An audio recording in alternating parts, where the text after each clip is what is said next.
This animation explains requirements for signs in the ADA and ABA standards. The standards cover informational signs and directional signs, which must meet requirements for visual legibility. Examples include signs stating "Notice, Employees Only," or those indicating the location of elevators. The standards also address signs that label permanent rooms and spaces, such as restrooms, and require them to be tactile as well as visually accessible. Some types of signs are exempted from coverage and are not required to comply. These include temporary signs, such as those indicating an element is currently out of service, building addresses and directories, company names and logos, occupant names, menus, seat and row designations in assembly areas, and signs in non-public areas of detention and correctional facilities. The sign requirements generally apply only where signs are provided, but the standards do require the provision of signs to identify certain accessible elements and spaces, such as entrances, restrooms, and parking spaces. These signs must include specified international symbols that are depicted in the standards, including the International Symbol of Accessibility, or ISA. The required symbol must be either light against a dark background or dark against a light background. The standards do not specify particular colors, levels of contrast, or sign size, but they do require signs to have a non-glare finish. Accessible entrances of a facility must be labeled by the ISA if some of the entrances are inaccessible. In addition, directional signs with the ISA must be provided at inaccessible entrances to indicate the location of the nearest accessible entrance. Similar provisions apply to the labeling of accessible toilet rooms and bathing facilities when not all are accessible. Aside from the ISA, additional content for directional signs is not specified and may simply include an arrow. However, verbiage such as accessible entrance or further detail on location, for example, use C Street entrance, can be helpful. Directional signs should be located to prevent or minimize backtracking. A directional sign located at the beginning of the approach to an inaccessible entrance is usually more convenient than one placed immediately at the entrance. The ISA also must be used to identify accessible parking spaces. In addition, compliant checkout aisles must be labeled by the ISA unless all of them are accessible. The International Symbol of Access for Hearing Loss, which depicts the shape of an ear and a diagonal line, is required to indicate the availability of assistive listening systems serving assembly areas. The International TTY symbol, which shows a phone handset above a keypad, must be provided to identify public payphones that are equipped with TTYs or text telephones and indicate their location on directional signs. Some signs must be tactile and have both raised characters and braille in addition to being visually accessible. These requirements apply to signs that identify permanent rooms and spaces, meaning those whose function and thus designation is not likely to change over time or without significant alteration. Examples include room and floor numbers or letters, room names, labels for restrooms, locker rooms, cafeterias, libraries, conference rooms, break rooms, mechanical rooms, areas of refuge, and other permanent rooms and spaces. In addition, tactile and visual signs must be provided to label exit doors at exit stairways, exit passageways, and exit discharge. They are also required where signs are provided to identify rail stations or station entrances. The standards limit the requirements for tactile characters to those types of signs that are usually located at a door or doorway. For people with little or no vision, doors and doorways provide a cue that helps locate signs by touch. Other types of signs, including informational and directional signs, are not as easy to locate tactilely because they are not often consistently placed in proximity to doors. Tactile signs must be installed so that the baseline of tactile characters is within a range of 48 inches minimum and 60 inches maximum above the floor or ground.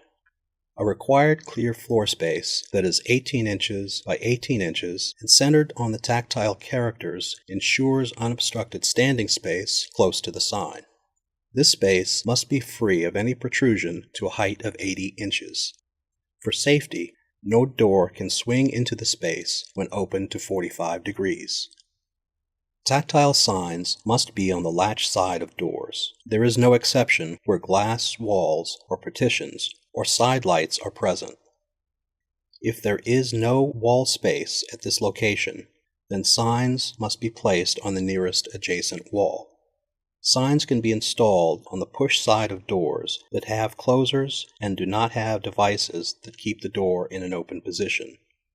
At double doors with 2 active leafs, the sign must be located on the right side. Where 1 leaf is inactive, the sign is required on the inactive leaf. Tactile signs, such as the label for a family restroom, shown here, must be visually accessible as well. A non-glare finish is required for the sign, and characters must contrast from the background, either light on dark or dark on light.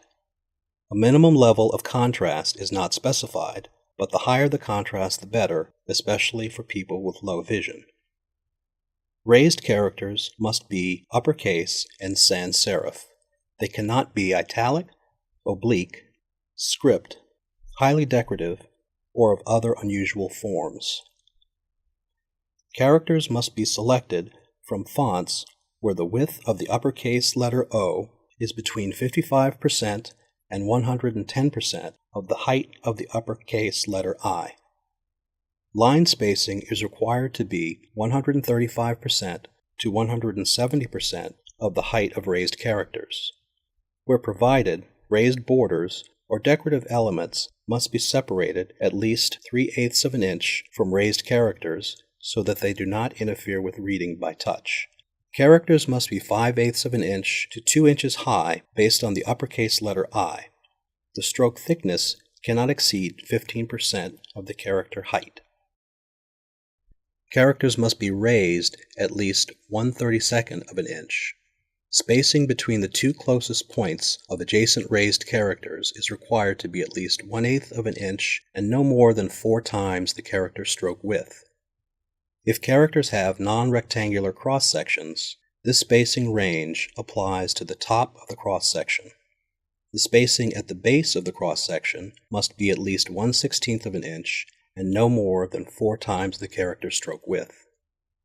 The content of raised characters also must be provided in contracted or Grade 2 Braille. Braille is read with a light sweeping touch, and Braille dots must be domed or rounded. The standards specify the height and diameter of the dots and their spacing within and between cells. Braille must be located below the raised characters. If text is multi-lined, Braille is to be located below the entire text. Braille must be separated by at least 3/8 of an inch from raised characters and, where provided, raised borders and decorative elements.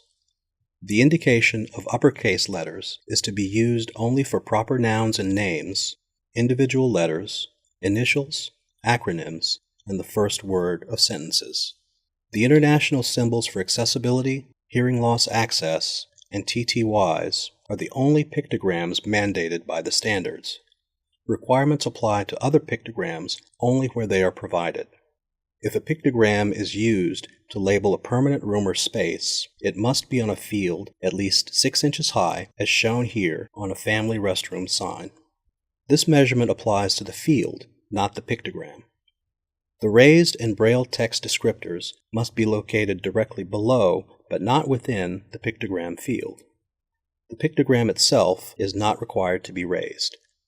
Pictograms and their field must have a non-glare finish and provide a light on dark or dark on light contrast.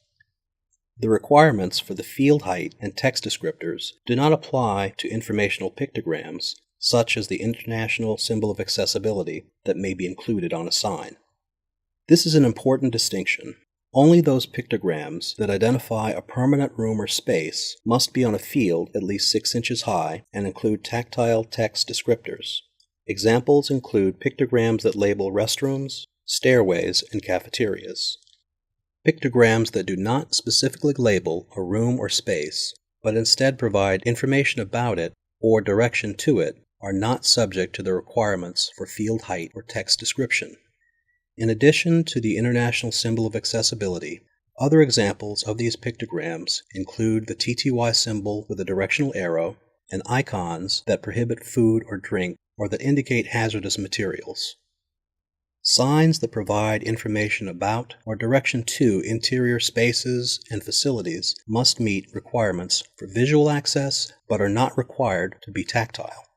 These specifications are slightly different than the visual requirements for tactile signs. The baseline of visual characters must be at least 40 inches above the finished floor or ground. Signs located above circulation paths must provide a headroom clearance of at least 80 inches. A non-glare finish is required, and characters must contrast from the background, either light on dark or dark on light. In this example of a sign stating visitors must sign in, a low level of contrast between the character and background colors is not as readable as a higher level of contrast. Unlike tactile characters, visual characters can be upper and lower case. They cannot be italic, oblique, script, highly decorative, or of other unusual forms. Line spacing is required to be 135% to 170% of character height. The stroke thickness is required to be from 10% to 30% of the height of the uppercase I. The space between the closest points of adjacent characters in the same word must be 10% to 35% of this height. This does not apply to spaces between words. The character width is based on the uppercase letter O and must be from 55% to 110% of character height. The minimum character height, which is based on the uppercase letter I, is determined by the height of the message on the sign and the viewing distance, where the baseline of visual characters is between 40 inches and 70 inches above the finished floor or ground, and the horizontal viewing distance is under 6 feet. The character height must be at least 5/8 of an inch. If the viewing distance, as determined by any fixed obstruction that prevents a closer approach to the sign, is 6 feet or more, the character height is increased 1/8 of an inch for every additional foot of viewing distance over 6 feet. If characters are located above 70 inches to a height of 120 inches, they must be at least 2 inches high where the viewing distance is less than 15 feet. If the viewing distance is greater, then the minimum character height must be increased 1/8 of an inch for every foot of additional viewing distance above 15 feet. Characters more than 10 feet above the floor or ground must be at least 3 inches high if the viewing distance is under 21 feet. Where the viewing distance is greater, the minimum character height is increased 1/8 of an inch for every foot of viewing distance above 21 feet. Content on some signs may be subject to different requirements in the standards. This sign, for example, notes the name and title of an office occupant, Jill Smith, Director. This portion of the sign is not required to meet any specifications since occupant names are exempt. Below the name and title is the term Accounting Department, which, in this example, is considered informational and subject to requirements for visual characters. Beneath this is noted the room number 403, which serves as the label of a permanent room or space and must meet requirements for visual and raised characters, including Braille. The other content of the sign can be tactile as well, but this is not required. The requirements for visual characters and for tactile characters can be satisfied on separate signs. In fact, duplicate signs are necessary to label certain exits. Life safety and building codes address the visibility and illumination of exit signs. These requirements typically must be met separately from the tactile signs required by the ADA and ABA standards at exit doors serving exit stairways, exit passageways, and exit discharge. Where raised and visual characters are provided on separate signs, the tactile sign does not need to meet requirements for finish and contrast. Also, raised characters can be 1/2 inch high instead of 5/8 of an inch. Further guidance on signs and other requirements in the ADA and ABA standards is available from the U.S. Access Board. This animation was developed by the U.S. Access Board in cooperation with the federal agencies that issue the ADA and ABA standards.